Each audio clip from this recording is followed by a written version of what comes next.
Hello, everybody. It's Sephiroth Level 4 for another episode, for another weekly update. Getting ahead of myself. So let's see. Few things first. Let's see. Update part of the update. The Spookython for Project Nintendo is going on this weekend. I mean, depending on when you see this video, I'll already have finished streaming it. But I'm streaming at 2 p.m. Eastern today, doing my second block of Luigi's Mansion Dark Moon. So the first block was pretty fun, so if you want to stop by, that'll be cool. If not, that's also cool. We already raised a bunch of money for Child's Play charities, so that's nice. So yeah, also in terms of uploads, we should be good for this week. I have a bunch of Evil Land 2 recorded, I have a bunch of Ni no Kuni recorded, I have some Portal 2 recorded, so hopefully I'm going to be recording with John sometime this week to get Majora's Mask and Mario 64 back on track. He has a job now, so it's kind of hard to coordinate everything. Also, happy November. The year is almost over. But now we're in the holiday season, apparently, even though Thanksgiving comes first, unless you're Canadian or outside of the country. People who aren't American shakes my head. Though, let me ask you, those of you outside America and who aren't Canadian and celebrate Thanksgiving a month early, do you have anything similar? Just wondering. Like a Thanksgiving type day. Just out of the blue question there, I guess. But yeah, so I have Ni no Kuni recorded. It was really nice to just sit down and start recording Ni no Kuni again, start the post game. It's just a game I love very much, and it's something I love playing. I love listening to the music. I love the mechanics, everything. It's just fantastic. So it was nice getting back into that. We got to a Bomberman type section of Evil Land 2, so that's gonna be the next couple of episodes, and it's very fun there also. And Portal 2 is really getting to the good part now. I mean, the whole game is the good part, but this is the part where the plot shifts from where the first game was, and it starts getting, I don't know, mixture of funny and serious, I guess. Not serious in terms of like dark, but serious in terms of like, okay, every time I move I can feel the ear wiggling. It's just, GLaDOS is getting serious, I guess. So it's good stuff. I love that game. It's nice to be doing so many different games that I just love. It's just very nice. It's very nice. So yeah, fun times abound there. I made, since I got more money today, I made a donation to suicide prevention in honor of Pants on Head Week. Like I said, maybe one or two updates ago, or at some point, I wasn't making that the main focus like I did last year, just because I don't want it to look like I'm trying to derail it for that. But I made a dollar donation for every one of the entries that we got, rounded upwards, so $30, because we got like 28 people, or 28 including some people who posted multiple pictures of their dogs. It was great. We had actually dogs and cats represented there, so that was cool. But yeah, Pants on Head Week was this past week, and in my opinion was a rousing success. I was so happy about it. We got so many people involved, a lot of people that I wasn't expecting, some awesome people. You had Kristen and Audaciously Awkward, formerly Nintendo LP. And Cuddle of Death and Nintendo LP, and I really wasn't expecting either of them, but it was really cool, and they got the word out on their channels, and we had a lot of the usual suspects, which I'm always happy to see. People like Comic or Midnight or John or whatever, everybody, Ben and Christy. I could just yeah, I should just go name everybody, because it's bad when I start remembering some people, but like there's some people that I don't really hear from too much that they always come back for the Pants on Head Week, and I'm really bad with names, and I'm really sorry, but you know who you are, and I'm really, really happy to see you guys every year with the stuff on Head Week videos. I do recognize the names from year to year, so I would try to name them, but then I would start leaving people out, and they feel bad. But you know who you are, and thank you so much. I know that Mike would have been really happy to see all the people coming together to do his idea of Pants on Head Week. Once again, it was not my original idea. No matter how much I wish that I had thought of doing something like that. So yeah, he would have really enjoyed it, seeing that just all the camaraderie together and all the people just coming together to be happy, and it's cool. It's really cool, and I think you guys are just so awesome for joining that. And I kept saying that in the video, so I'm not going to go on now for it, but it's just good stuff. It's really good stuff, and it makes me so happy to see it. I was just smiling for days from that.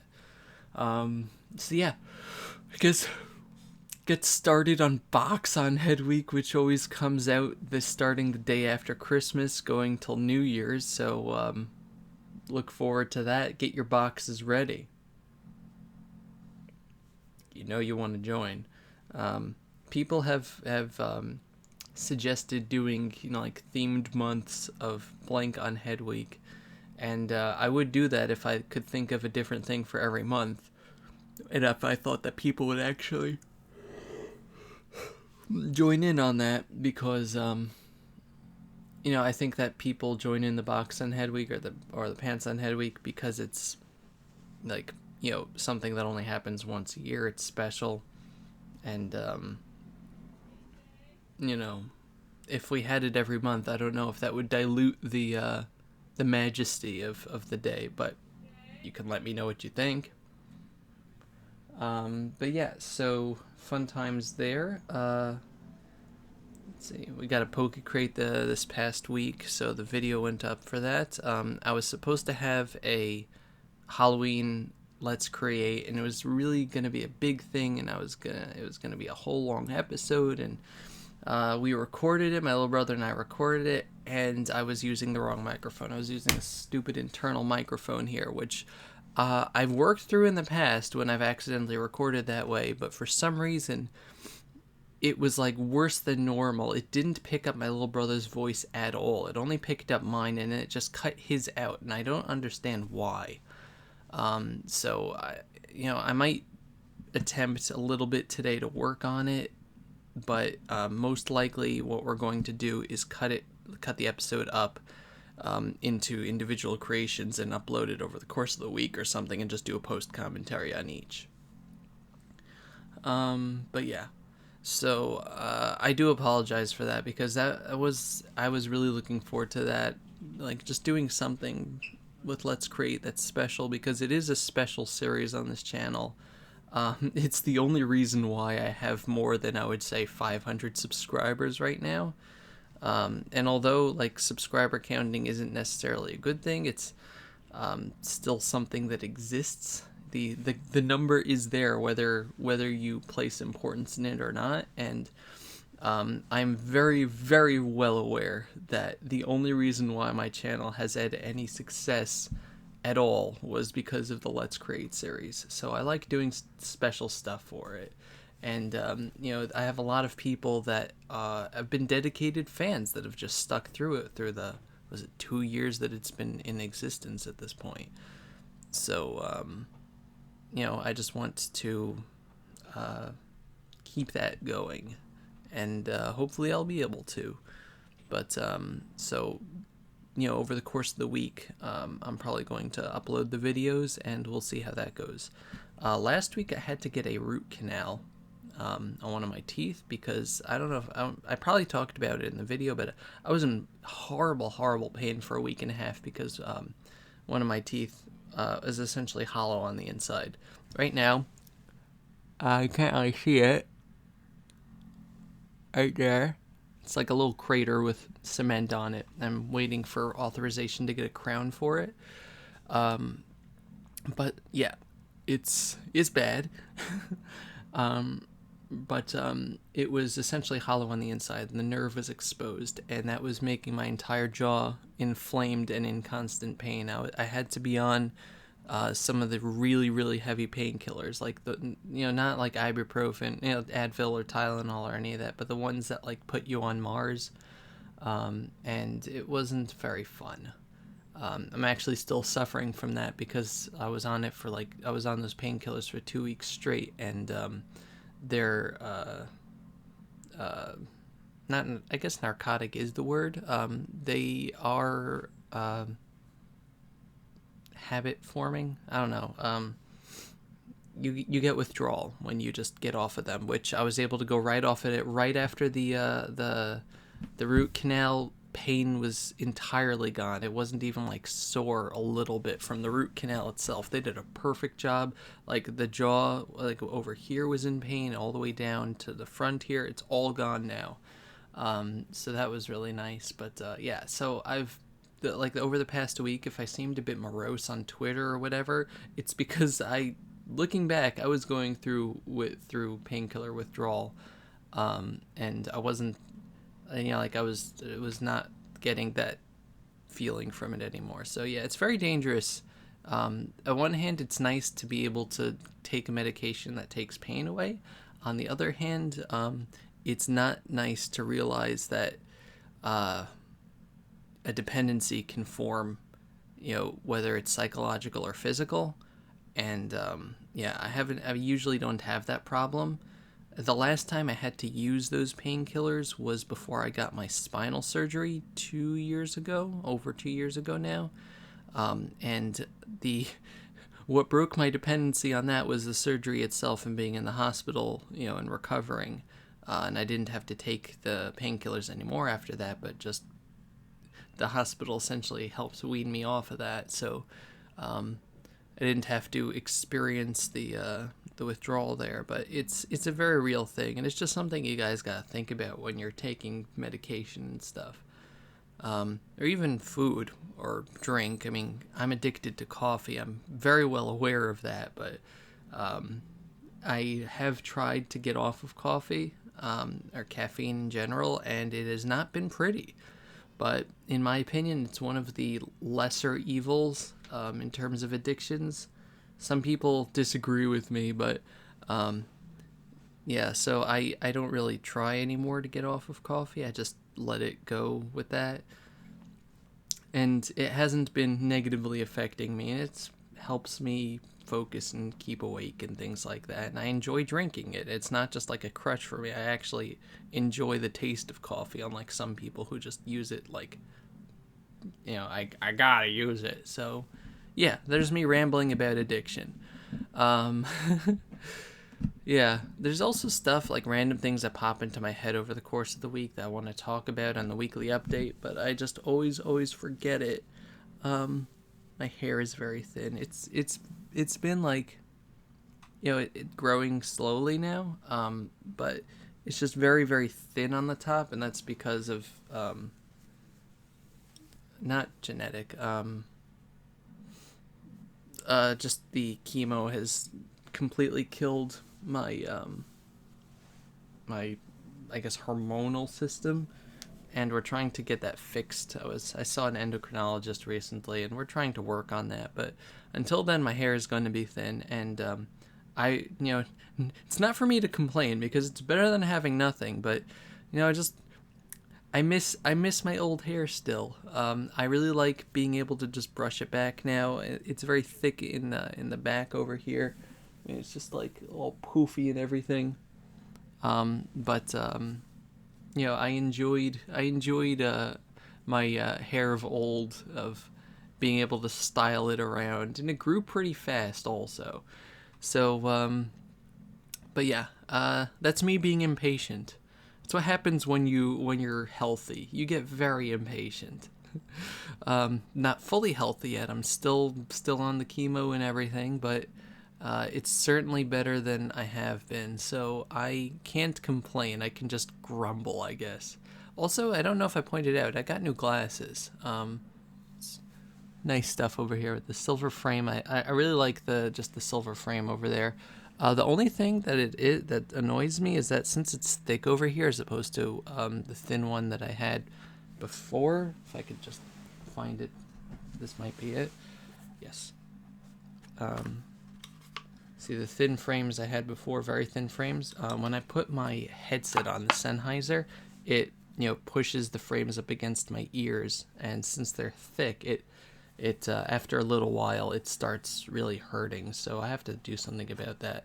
I really love to get a headset that works around glasses, because it's very hard to find anything that headphones that aren't earbuds or anything that work with glasses. It's just really annoying. But yeah, so these old glasses I had to get replaced because they kept snapping. I like rimless glasses, but the problem is that these, just the way they are, if you can see, I keep super gluing the arms back on. They snapped really easily. So the ones that I have here, let's just put this back. The ones that I have here have, like, I don't know if you can really see, they're bolted. They're bolted on. Those things are they're not fooling around there. So I just like the color, though. It's like a little wood paneling there. So it's pretty cool. And they're also very comfortable, and they work, so it's nice. But yeah, durability is the main thing that I need with glasses. Also, Twitch has been doing this Bob Ross marathon. If you don't know who Bob Ross is, he was a painter who had a show called The Joy of Painting in the 90s, and not in the 90s, the 80s and 90s, for about 10 years maybe. And it was an amazing show. He was one of those guys on PBS that I would watch as a young child. Like when they actually still aired in the early 90s. Oh God, I feel old. And I would watch him and Mr. Rogers, and both of them just had this style of talking that was very calm, very soft-spoken, but firm in what they say. They weren't, that you really believed what they said, but they never had to raise their voice. It was always just very, very powerful, but very, very nice, very calm.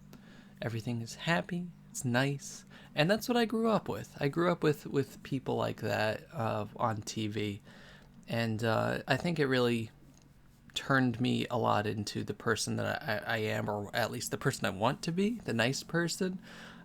Whether I actually am nice or not is another matter entirely, but it's just need to clean my glasses, but it's a style that I love, and it's something that listening to Bob Ross, and Twitch is having this marathon of every single one of his episodes.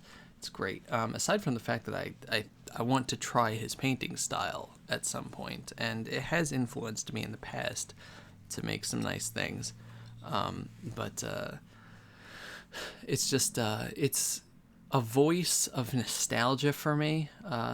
His voice specifically, and watching the show is a voice of nostalgia for me. One of these things with these glasses is that they're very hard to clean.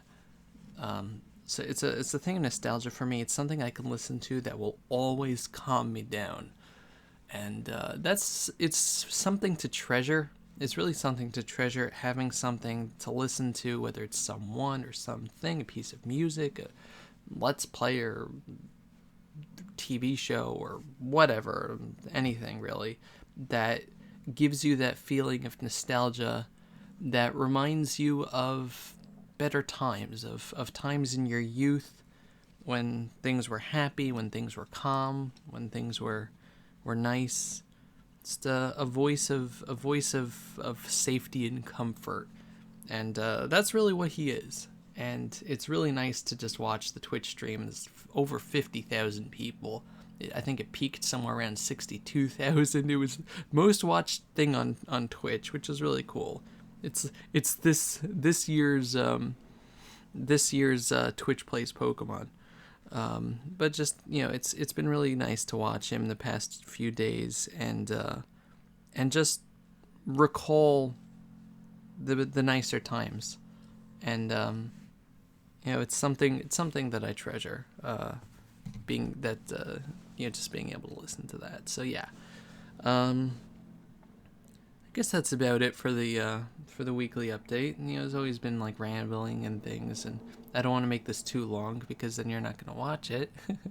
But if you are watching it, uh, thank you very much for watching. This has been Sephiroth 4, and I want to wish you guys a happy day and God bless.